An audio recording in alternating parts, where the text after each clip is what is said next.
tinha GNLD, não é? E hoje em dia, mesmo por uma questão de marketing, uma questão de praticidade, adotou o nome New Life. E como missão, essa empresa tem, vem mesmo para ajudar o mundo a se tornar um lugar mais alegre, um lugar mais saudável, e acabar com a tendência da saúde e das doenças, tendência da má saúde, neste caso, e das doenças crônicas. Como se tem dito frequentemente, a New Life vem mesmo para acabar com o estresse, financeiro e com os problemas de saúde. Ah, como se tem referenciado, como nós temos notado, mais de 80% de todas as doenças crônicas não transmissíveis, não é? Como é o caso de doenças cardíacas, entre elas a hipertensão arterial, as doenças coronárias, os partos, não é? Diabetes, alguns cancros, ou algumas neoplasias, assim, de uma forma geral, podem muito bem ser prevenidas, não é? Porém, o que tem acontecido é que muitas das vezes as pessoas não têm informação acerca de como fazer essa prevenção, então acabam desenvolvendo essas doenças e algumas vezes acabam culminando em mortes. Eh, então, como tem aqui cerca de 70% das mortes a nível mundial são mesmo de doenças preveníveis. E o que que tem causado essas doenças ou esta morte, ou estas mortes, ou esse alto índice de morte? Temos, em particular, estilos de vida não saudáveis, os estilos de vida que vão prejudicar aquilo que é a saúde do nosso organismo. Em primeiro lugar, nós temos a deficiente prática de exercícios físicos, temos a prática de tabagismo, temos o consumo excessivo de álcool, o estresse crônico, a prática de relações sexuais desprotegidas e com múltiplos parceiros sexuais como fator agravante, a ingestão insuficiente de água e a dieta também é não saudável, não é? Neste caso, a alimentação não saudável pode realmente causar doenças, não é? Que a posterior podem ter consequências graves.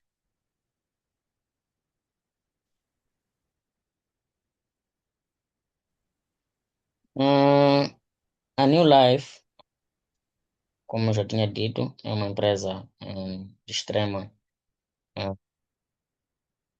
extremos valores, posso assim dizer, e a prova disso, nós temos aqui o uso da pirâmide alimentar da OMS como uma base, não é, para a apresentação daquilo que são os ideais, não é, para manter uma saúde de ferro. Nós podemos ver na pirâmide à direita, não é? A pirâmide à nossa direita, nós temos na base da pirâmide, não é? A prática de exercícios físicos, não é? Que é o recomendado pela OMS para garantir uma saúde de ferro, bem-estar, não é? E acompanhado a esses exercícios físicos, nós temos aqui a ingestão de água, não é? Então, uma boa prática de exercícios físicos acompanhado de ingestão de água estão na base da pirâmide alimentar. Em segundo plano, nós temos o consumo de grãos inteiros. O que que isso significa? Consumir cereais integrais, que é uma coisa que nos dias atuais é um bocadinho raro, não é? O que seriam os cereais integrais? Os cereais integrais seriam todos aqueles cereais que nós ingerimos no nosso dia a dia, como é o caso, por exemplo, do arroz.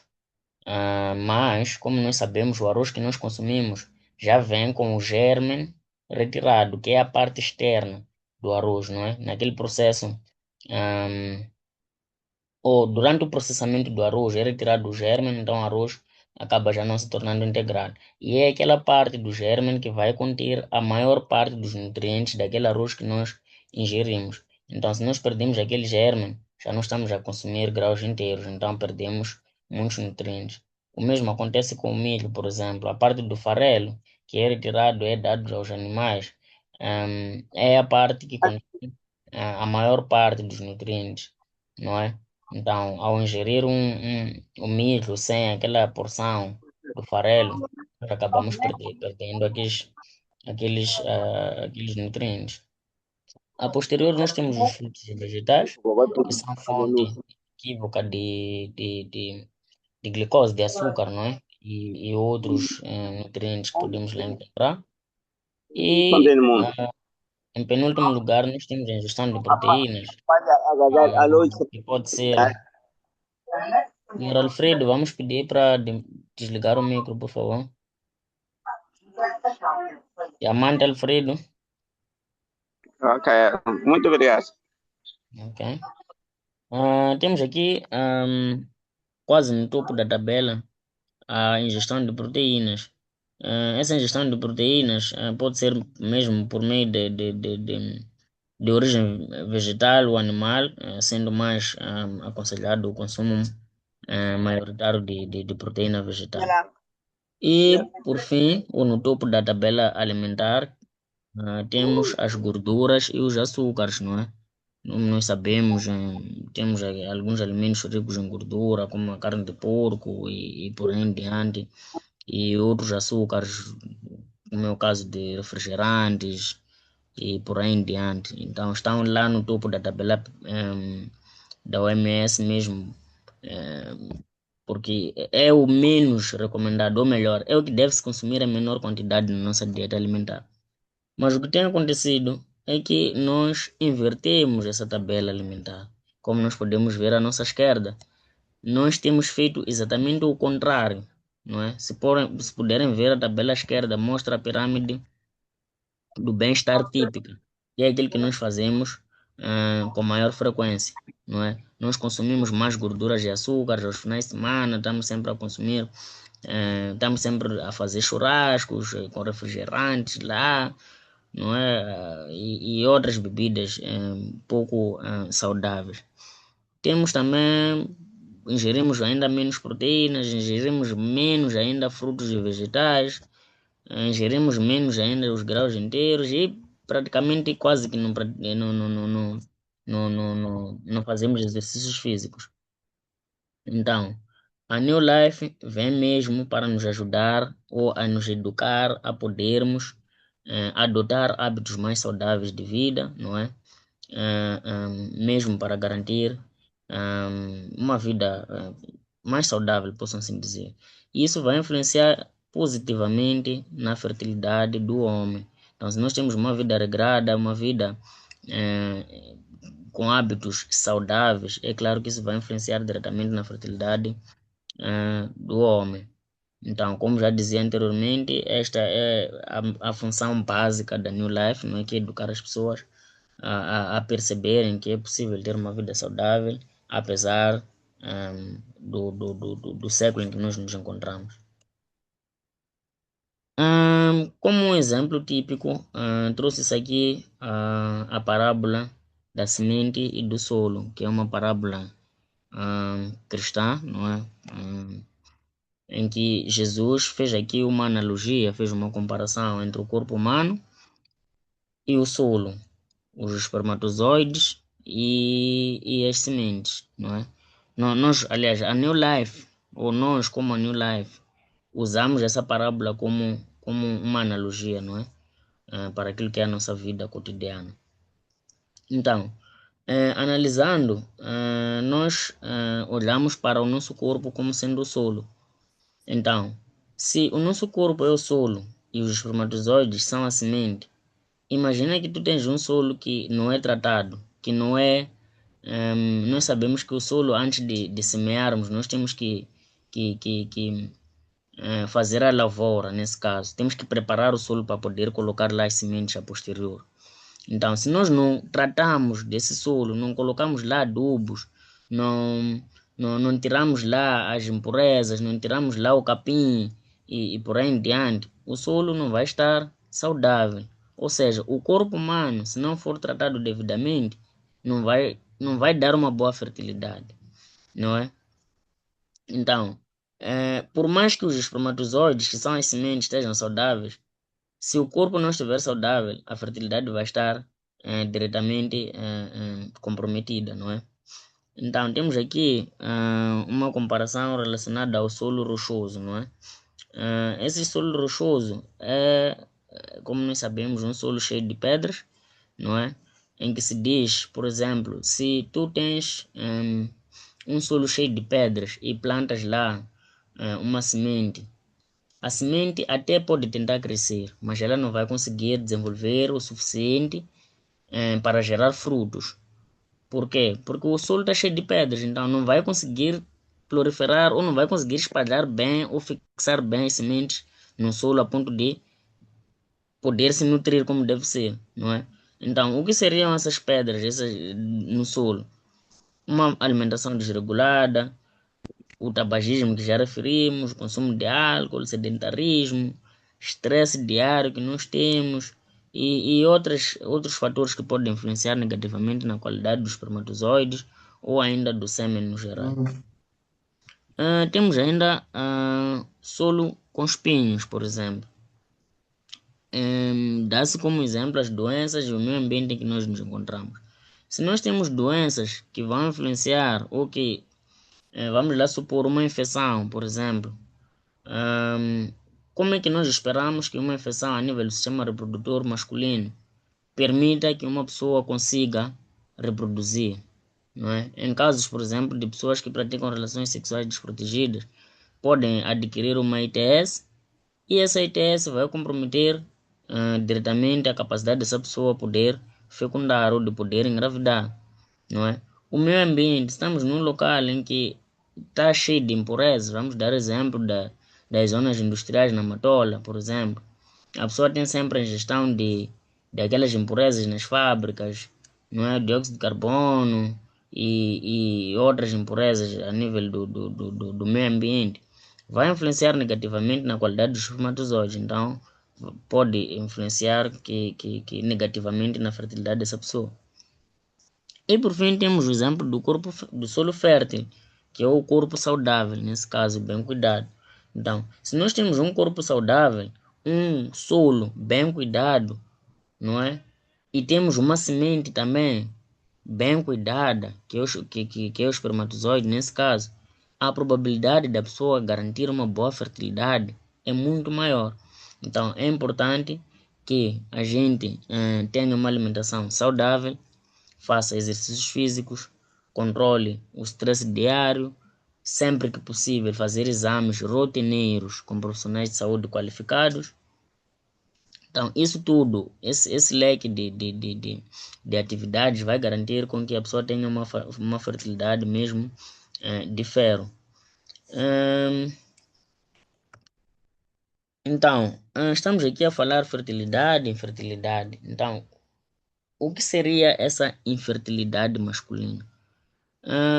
Algumas literaturas definem a infertilidade masculina como sendo a incapacidade que o homem tem de engravidar uma parceira após um ano de tentativa sem o uso de contraceptivos. Esses contraceptivos podem ser de barreira, como é o caso do preservativo, ou então hormonais, não é? Como é o caso, os contraceptivos hormonais são mais usados pelas mulheres, não é? Como o caso das pílulas, os implantes, os DIUs e por aí em diante. Então, é essencial que este homem pratique essas relações sexuais por pelo menos um ano, com regularidade. O que seria essa regularidade? Praticar relações sexuais pelo menos 3 vezes por semana. E sem o uso de contraceptivos, não é? É importante frisar essa parte, por nenhum dos dois lados. Então, se isso acontece, já é um motivo de alarme, a pessoa já deve começar a preocupar-se primeiro com a saúde do seu corpo e em seguida em relação à saúde dos seus espermatozoides. Como se tem dito, esta infertilidade está associada a problemas na produção, na qualidade ou então no transporte dos espermatozoides. Então, pode ser um problema de base, como também pode ser um problema assim mais adiante no sistema reprodutor masculino. Quais seriam então os fatores que vão influenciar diretamente na fertilidade masculina? Numa fase inicial, nós temos hormonas que vão influenciar, não é? Como é o caso da hormona folículo estimulante, que age a nível da hipófise, não é? No sistema nervoso central. Temos a hormona luteinizante, que vai agir também a nível do hipotálamo, também estimulando a libido. E temos a testosterona, que é super importante na libido também, e ainda na maturação, na produção e maturação dos espermatozoides. Então, esses são os fatores hormonais. Temos ainda a saúde dos próprios testículos, não é? Nós sabemos que se nós não temos testículos saudáveis, não temos como ter espermatozoides saudáveis, pois os testículos são essencialmente a fábrica dos espermatozoides. Então, temos uma fábrica saudável, então temos maior chance de ter espermatozoides saudáveis. E temos que ter os canais de transporte desses espermatozoides dos testículos até o processo de ejaculação saudáveis também, sem obstrução. Nós sabemos que existem algumas patologias que vão causar uma obstrução a nível desses canais. E a qualidade do próprio sêmen, não é? Desde os espermatozoides até o líquido prostático devem estar em dia, não é? No que diz respeito, pelo menos nos espermatozoides, a quantidade desses espermatozoides, a forma dos espermatozoides, se eles têm ou não capacidade de se movimentar de modo a fecundar, encontrar o óvulo e fecundar. Fora isso, como falei antes, temos que ter também o líquido prostático. Nós sabemos que a próstata exerce uma função super importante no que diz respeito à fertilidade masculina, uma vez que libera um líquido, não é, que é o líquido prostático nesse caso, que vai garantir com que o meio a nível do canal vaginal se torne neutro o suficiente para que os espermatozoides consigam caminhar até o óvulo. E por fim, e não menos importante, o escroto, que é a bolsa onde se encontram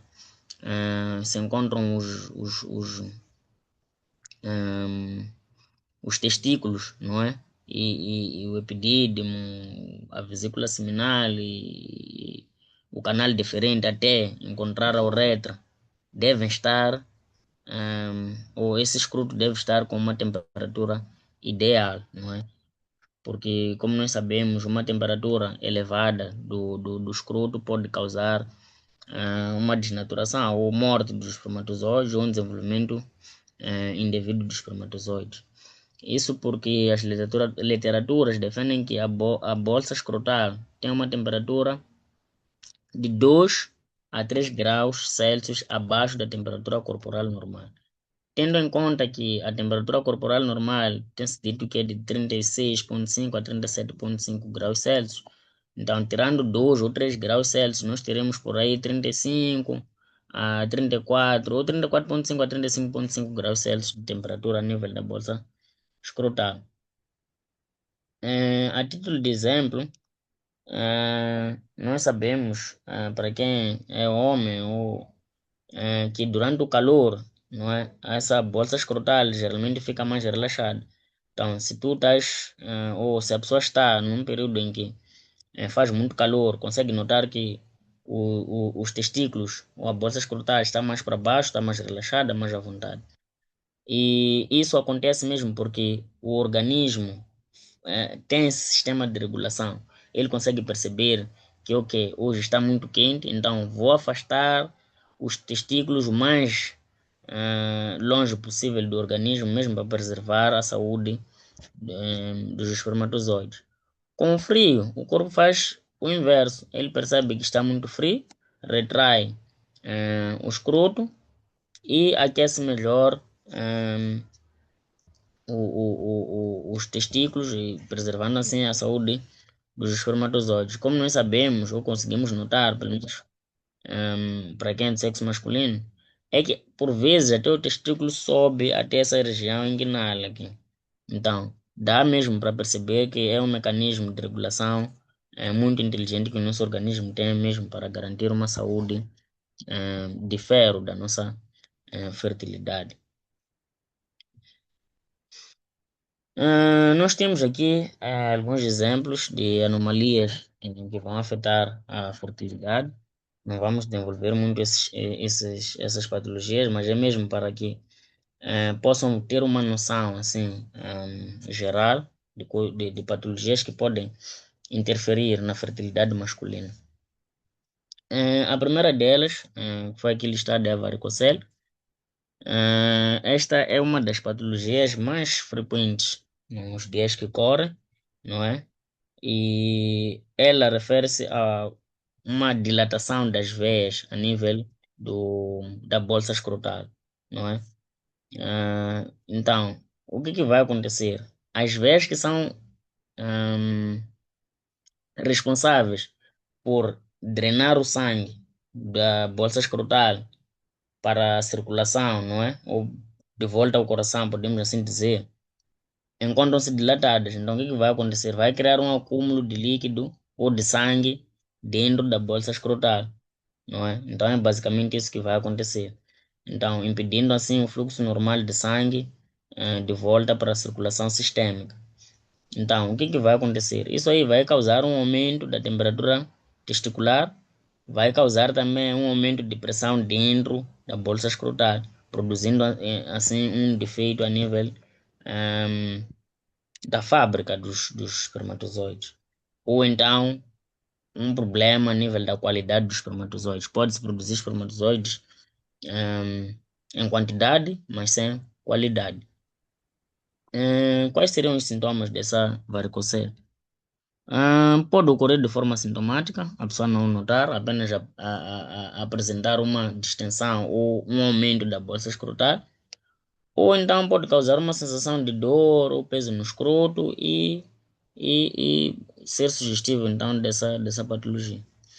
Temos a criptorquídea, que é uma patologia,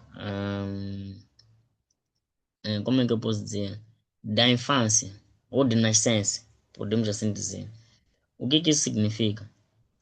É uma patologia em que os testículos não descem da região inguinal. Isso porque durante a nossa vida embrionária, ou seja, dentro ainda durante a gravidez da mulher, não é? Os testículos do homem encontram-se nessa região inguinal. Então, durante o nosso desenvolvimento, os testículos vão descendo para a bolsa escrotal. Então, na criptorquídea, esses testículos não descem para a bolsa escrotal. Então, isso vai causar essa patologia, né, que é a criptorquídea. Geralmente isso acontece mesmo por causas genéticas, causas hormonais ou mesmo alguns defeitos anatômicos que vão fazer com que os testículos não desçam para a bolsa escrotal. Isso vai propiciar com que esses testículos sejam sujeitos a temperaturas altas, não é? E prejudicando assim a produção dos espermatozoides. Em termos de sinais e sintomas, geralmente o paciente não apresenta nenhum sinal e sintoma. O mais comum é que a pessoa não sinta os testículos na bolsa escrotal. Pode acontecer num dos testículos ou então nos dois testículos. E é uma condição também comum. Temos o hipogonadismo, que é a produção insuficiente de hormonas sexuais masculinas, não é? Como nós já falamos lá em cima, a testosterona é a principal hormona sexual masculina, então se temos uma deficiente produção de testosterona, teremos uma deficiente produção de espermatozoides. E isso vai influenciar não só na fertilidade, como também na diminuição da libido, que é a vontade de praticar relações sexuais, vai influenciar negativamente na ereção e como de praxe, ou como mencionado anteriormente, teremos menos espermatozoides. Podemos também ter obstrução nos canais, não é? Desde o epidídimo, que é onde é armazenado, para o canal deferente, a vesícula seminal e ainda na uretra. Então, esse canal todo, se estiver bloqueado, não teremos hum, uma boa fertilidade masculina. E essas obstruções também podem ser de causa congênita, pode ser por infecções, pode ser por cirurgias mal feitas, dependendo se a pessoa tem alguma outra patologia. Temos aqui a azoospermia, que é a ausência total de espermatozoides, não é? Que pode ser também de causa obstrutiva ou então de causa não obstrutiva. Isto, na causa Isso acho que obstrutiva. me interrompe. Nas causas obstrutivas, temos como exemplo a própria É? epididimite. Nas causas não obstrutivas, podemos ter ainda Ano que vem, mano. deficiente produção de espermatozoides a nível dos testículos. Temos ainda a ejaculação retrógrada, não é? Como nós sabemos, a ejaculação segue o sistema reprodutor masculino, não é? Desde os testículos até a uretra, não é? Masculina. Então, a ejaculação retrógrada, o que que vai acontecer? O sêmen, o esperma que devia sair pela uretra, vai para trás e vai desaguar na bexiga, não é? Que é o sistema que é onde é acumulada a urina, não é? Então, no lugar de ejacular para fora, a ejaculação ou o sêmen vai para a bexiga, não é? Temos ainda anomalias congênitas, não é? Como é o caso da síndrome de Klinefelter, que é uma doença cromossômica, não é? Onde vamos ter um cromossoma X extra. Então, isso vai causar um deficiente desenvolvimento de órgãos sexuais masculinos e influenciando assim negativamente na fertilidade masculina, não é? Temos ainda a prostatite, que é a inflamação da próstata e outras infecções.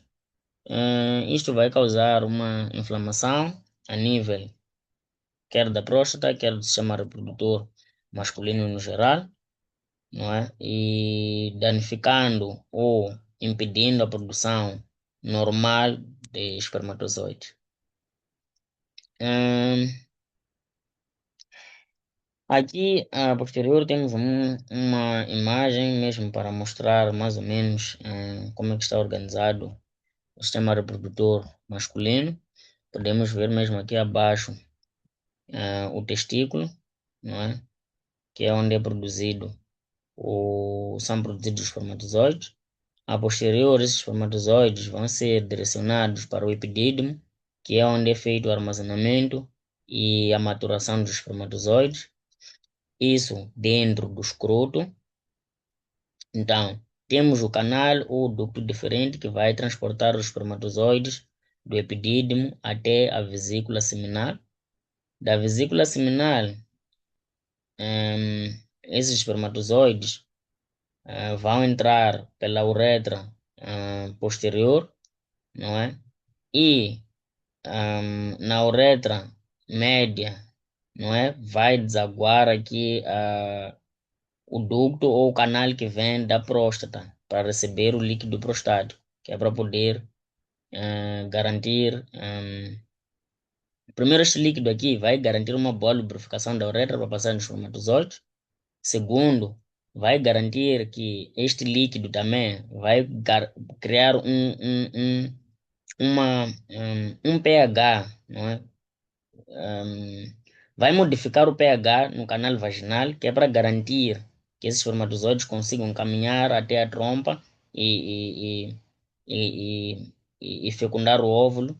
E também vai formar o sêmen ou o esperma junto com os espermatozoides. E, e por fim temos aqui a uretra, não é, anterior e que se encontra exatamente na região do pênis. Como exemplos, nós mencionamos anteriormente a epididimite, não é? A epididimite que é inflamação do epidídimo, que é onde é feita o armazenamento e a maturação ah, dos espermatozoides, não é? Então, nós como podemos ver aqui, nesta imagem, o epidídimo encontra-se com um tamanho ligeiramente aumentado. Isso aqui representa uma inflamação do epidídimo, então, que é a epididimite, aqui à direita. À esquerda, nós temos o epidídimo de tamanho normal. Então, assim sendo, este testículo que se encontra com tamanho anormal, ou seja, inflamado, vai, hum, não vai garantir uma boa maturação dos espermatozoides. Não garantindo uma boa maturação dos espermatozoides, não teremos espermatozoides suficientes ou com qualidade suficiente para fecundar uma mulher fértil também. Na imagem à direita, nós temos hum, na esquerda da imagem à direita, temos as veias testiculares de tamanho e calibre normal. Na direita desta imagem, nós temos as veias com calibre aumentado e tamanho aumentado, o que vai representar a varicocele. Como já tinha mencionado anteriormente, a varicocele representa uma patologia em que as veias encontram-se dilatadas, então não vai permitir com que esse líquido que estava ou que vem para os espermatozoides, aliás, com que o sangue que vem para irrigar os testículos não volte como deve ser para a corrente sanguínea e para a circulação sistêmica. Então, isso vai causar, vai influenciar negativamente na infertilidade ou na fertilidade masculina. Então, após a ejaculação masculina, os espermatozoides devem vencer o meio ácido a nível do canal vaginal, como já tinha mencionado anteriormente. Mas isso é feito também graças ao líquido prostático que chega lá primeiro antes da ejaculação propriamente dita. Como nós sabemos, antes da ejaculação, o homem libera um líquido ligeiramente transparente, não é? Esse aqui é o líquido prostático que chega à vagina antes mesmo da ejaculação.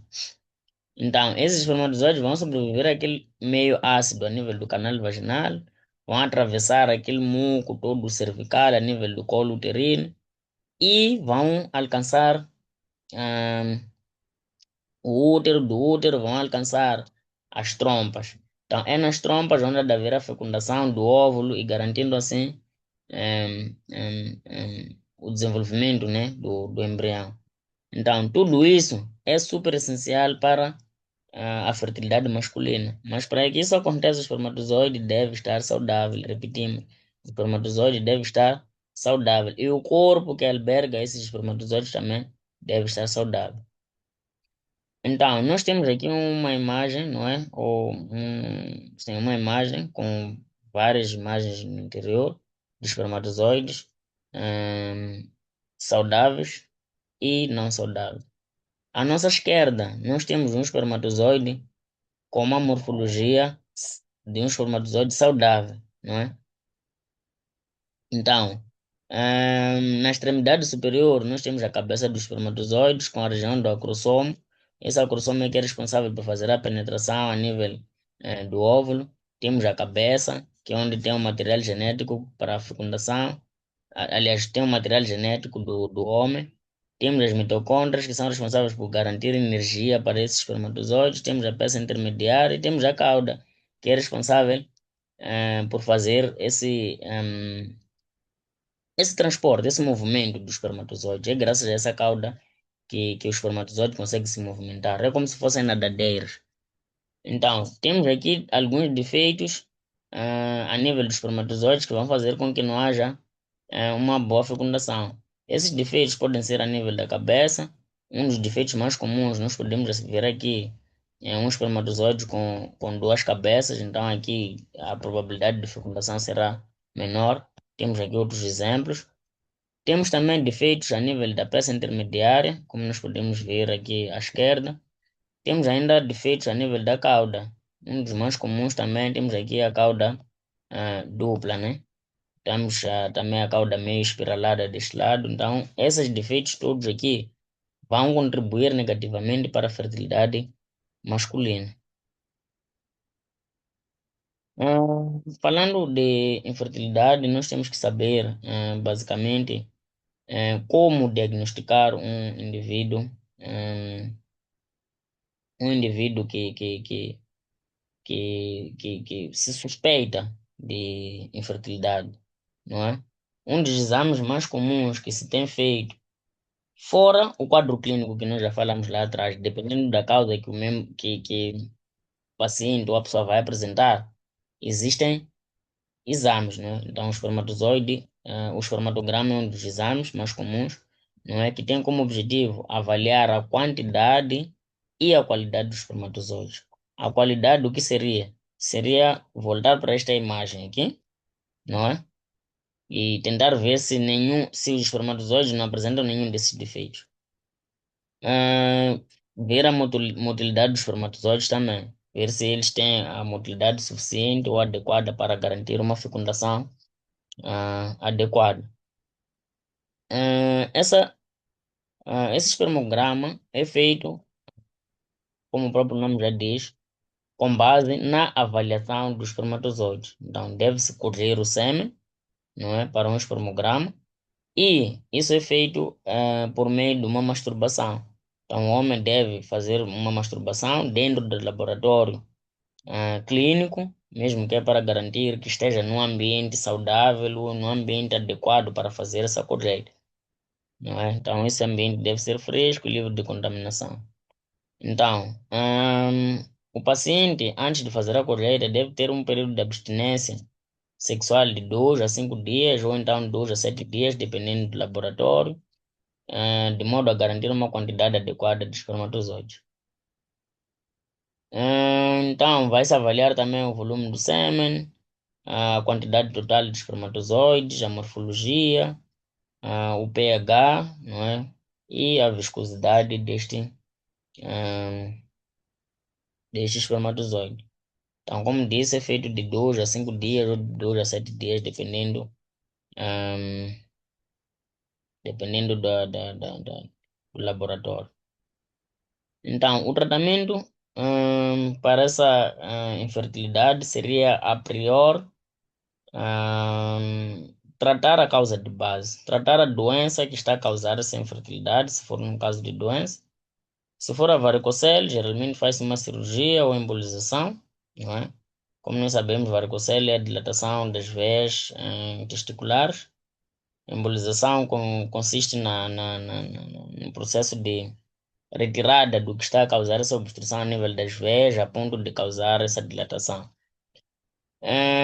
Na criptorquídea faz-se uma cirurgia, o único tratamento, não é? Nos casos em que. Ou pode fazer redução manual também. Tem casos em que pode-se fazer redução manual. Caso não resulte, vai-se fazer a cirurgia, que pode ser precoce ou tardia. Como nós sabemos, é uma deficiência de nascimento, então, quanto mais breve se identificar essa patologia, melhor. No hipogonadismo, onde temos deficiente produção hormonal, faz-se terapia hormonal, nas obstruções faz-se cirurgias corretivas. No caso da zoospermia, que é a ausência de espermatozoides, nós devemos fazer ou tratamento hormonal ou técnicas de reprodução assistida. Nas técnicas de reprodução assistida, temos como exemplo a inseminação artificial, ou então, sim, é a inseminação artificial, é o exemplo mais comum. Temos, no caso da ejaculação retrógrada, nós vamos fazer a medicação, não é, para evitar essa ejaculação retrógrada, ou então extração do sêmen a nível, diretamente a nível ou da vesícula ou a nível do epidídimo.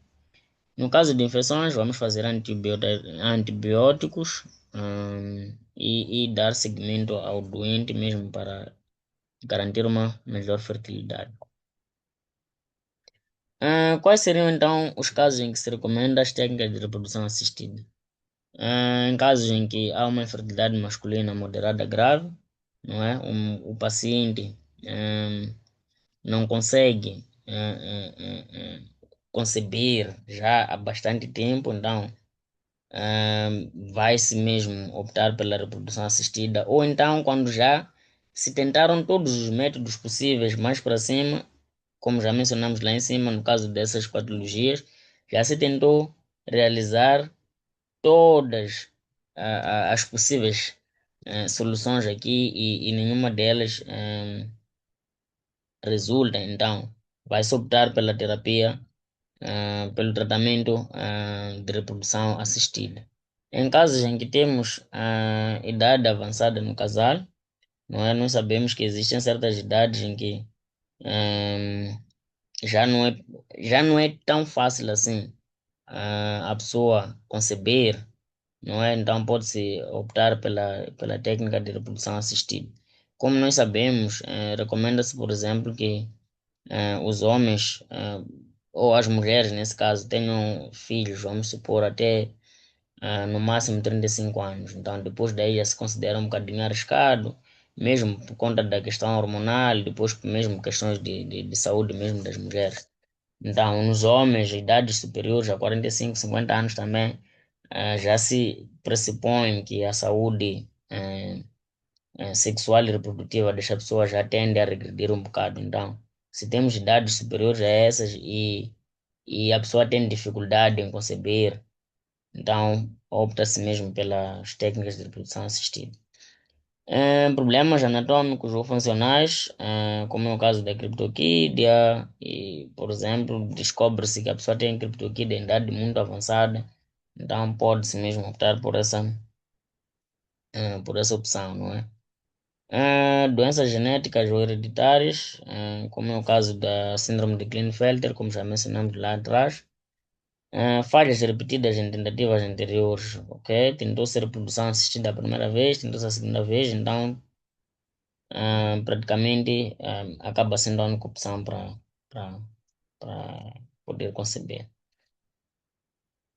Então, qual seria a prevenção para essa infertilidade masculina? Como já mencionamos, corpo saudável, semente saudável, probabilidade de engravidar ou garantir uma boa fertilidade é maior. Então, temos que manter um estilo de vida saudável, não é? Por meio de atividade física regular, o que vai ajudar a equilibrar as hormonas sexuais masculinas e melhorando também a circulação sanguínea. Alimentação equilibrada, não é? Diz respeito ao consumo de alimentos ricos em antioxidantes, como frutas, verduras, peixes, nozes e grãos inteiros, como mostramos na base da pirâmide alimentar.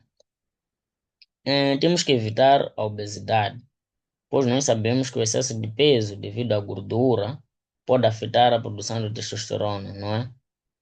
Pessoas ou homens com muita gordura no organismo baixam a produção de testosterona e aumentam a produção de hormonas sexuais femininas, o que vai influenciar negativamente na produção dos espermatozoides e a qualidade do sêmen. Evitar hábitos prejudiciais como é o tabagismo, não é? Pois este reduz a contagem e a motilidade dos espermatozoides. Disse que o cigarro mata certas proteínas que são responsáveis por garantir a qualidade daquela cauda que nós conseguimos ver no espermatozoide. Então, se a pessoa fuma, está a prejudicar o seu espermatozoide, está a influenciar negativamente na sua fertilidade. Reduzir o consumo de álcool, pois pode afetar também a produção de testosterona. Evitar o uso de drogas ilícitas, como esteroides anabolizantes, em caso de pessoas que praticam atividade física intensa. Muitas das vezes têm consumido esses esteroides para garantir resultados mais rápidos. Então é importante cortar o uso desses esteroides. O uso de cocaína e outras drogas ilícitas também podem prejudicar na fertilidade masculina. Evitar o calor excessivo, né? É um dos métodos também de prevenção. Evitar banhos quentes, evitar estar sempre nas saunas, evitar colocar o notebook no colo. Nós temos esse hábito de colocar os nossos laptops sempre no colo quando estamos a trabalhar. Então isso pode afetar negativamente na produção de espermatozoides. Usar roupas íntimas confortáveis, evitar cuecas apertadas, pois esses podem aumentar a temperatura testicular e prejudicar a qualidade do espermatozoide.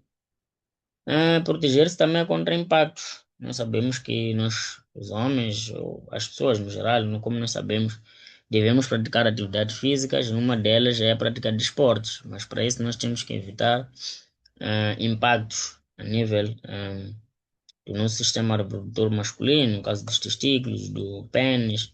Então, impactos fortes durante a prática de esportes pode prejudicar significativamente na nossa saúde sexual e reprodutiva. Reduzir a exposição a substâncias tóxicas. Temos que evitar o contato com pesticidas e metais pesados, como é o caso de produtos químicos industriais. Usar equipamentos de proteção sempre, não é? Se trabalha em ambientes com proteção, com exposição a toxinas, não é? Por exemplo, pessoas que trabalham em fábricas, evitar a exposição a essas toxinas. Manter a saúde sexual e hormonal, não é? Saudável também, evitando assim infecções sexualmente transmissíveis, como é o caso do uso do preservativo, evitar a promiscuidade, evitar ter parceiros ou múltiplos parceiros sexuais. Fazer check-ups regularmente, não é? É importante sempre que possível visitar um urologista pelo menos uma vez por ano, que é para identificar precocemente esses problemas hormonais e estruturais. E fazer também a gestão do estresse. Nós sabemos que o nosso estresse diário influencia diretamente naquilo que é a produção de hormonas ou a regulação de hormonas sexuais masculinas e pode influenciar negativamente na libido. Então, aconselha-se sempre que possível fazer meditação, fazer yoga, adotar alguns hobbies que possam nos ajudar a relaxar no final do dia, sempre que nós temos algum estresse. O que a New Life nos apresenta em termos de ah, soluções para a nossa saúde sexual e reprodutiva? Logo, a priori, nós temos aqui a coenzima Q10, não é? Este vai nos ajudar no que diz respeito ao melhoramento da motilidade do esperma, não é?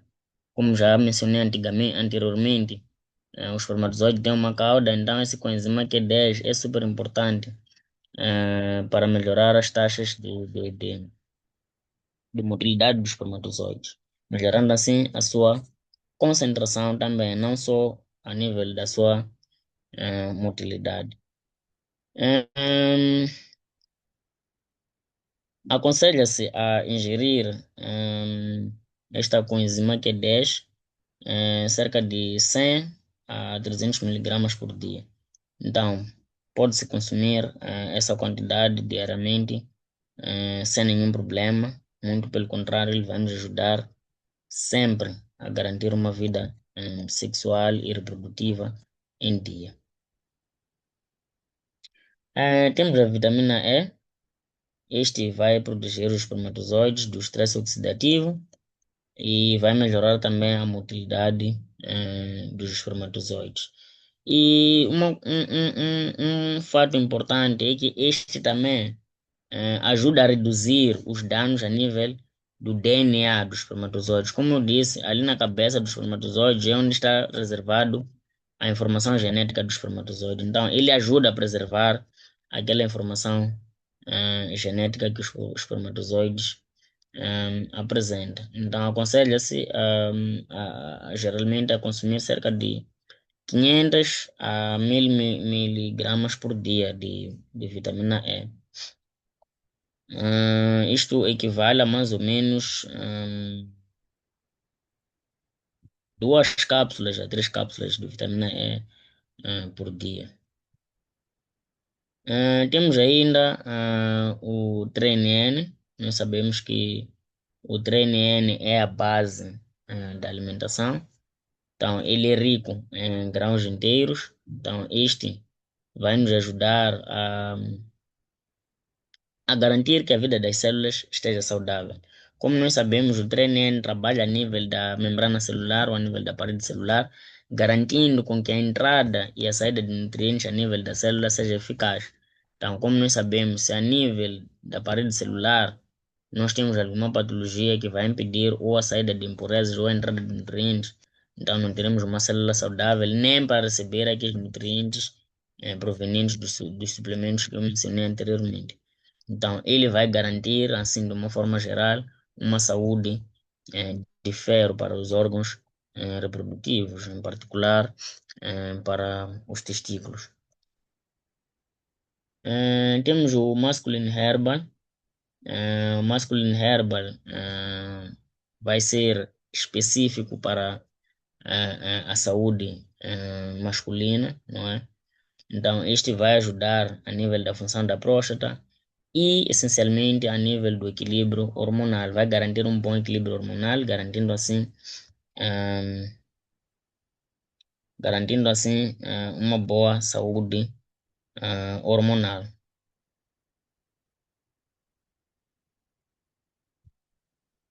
Alô? Consegue me ouvir ainda? Sim, sim, pode continuar, Tamante. Ok, ok. Temos ainda o zinco quelado. Nós sabemos que o zinco é tido como um dos suplementos básicos para a saúde reprodutiva do homem, não é? Este é essencial para a produção da testosterona, esta que vai garantir uma produção eficiente dos espermatozoides, e isso vai ser em termos de qualidade e quantidade dos espermatozoides. Então é super importante termos aqui o zinco no nosso dia a dia. Então, aconselha-se a ingestão de cerca de 10 a 40 miligramas de zinco por dia, o que equivale a mais ou menos 2 também a 3 cápsulas de zinco por dia. Temos a Fórmula 4, Fórmula 4 Plus e a Fórmula 4, que também são super importantes a nível da saúde reprodutiva masculina, vão auxiliar basicamente na gestão do ácido fólico, que é importante para a maturação dos espermatozoides a nível ali do epidídimo, e também vai nos fornecer selênio, que é importante também na produção de um espermatozoides saudável. Temos o Amiton e no Life Shake. Estes contêm L-carnitina, que é um aminoácido super essencial a nível da função mitocondrial.